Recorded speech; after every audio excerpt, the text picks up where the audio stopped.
నమస్తే. నేను మీ శివకృష్ణ బోరాడ.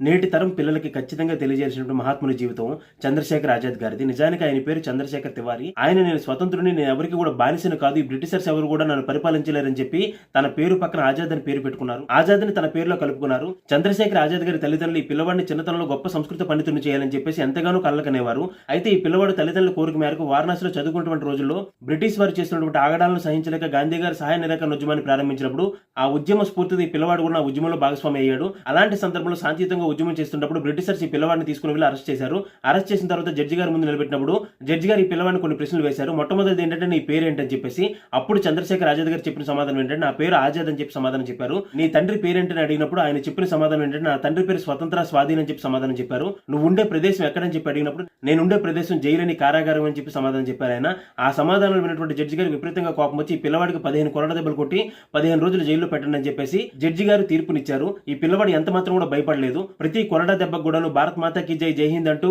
నినదీస్తూ ఆ పిల్లవాడు అక్కడికి స్పృహ కోల్పోయాడు.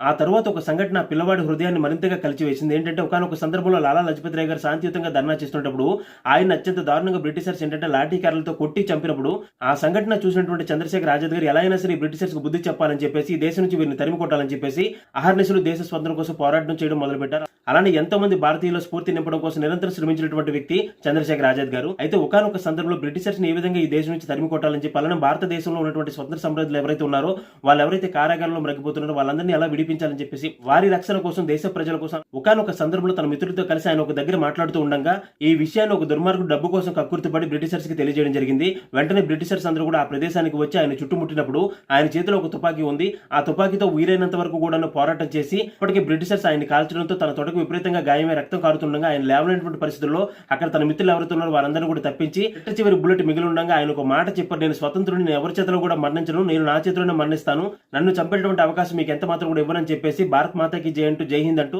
ఆ తుపాకీని తన తలకి గురి పెట్టుకుని కాల్చుకుని స్వర్గస్థులైనటువంటి మహానుభావుడు చంద్రశేఖర్ ఆజాద్ గారు. ఆయన ఎప్పటికీ చిరంజీవిని, మనందరి హృదయాలు ఎప్పటికీ నిలిచి ఉంటారు. అయితే మనం గుర్తుపెట్టుకోవాల్సింది ఏంటంటే ఇంత నిస్వార్థంగా మన కోసం ఆలోచించి మనతో ఎటువంటి సంబంధం లేకపోయినప్పటికీ కూడాను అత్యంత చిన్న వయసులో దేశ స్వతంత్రం కోసం పోరాటం చేసినటువంటి ఆ మహాత్ముల జీవితాలను మనం ఖచ్చితంగా తెలుసుకోవాలి. అలానే పిల్లలకు తెలియజేయాలి. దేశ అభ్యున్నతి కోసం మనవంతు ప్రయత్నం మనం చేస్తూ ముందుకు సాగాలని చెప్పి వినయపూర్వకంగా ప్రార్థిస్తూ ధన్యవాదాలు. జై హింద్.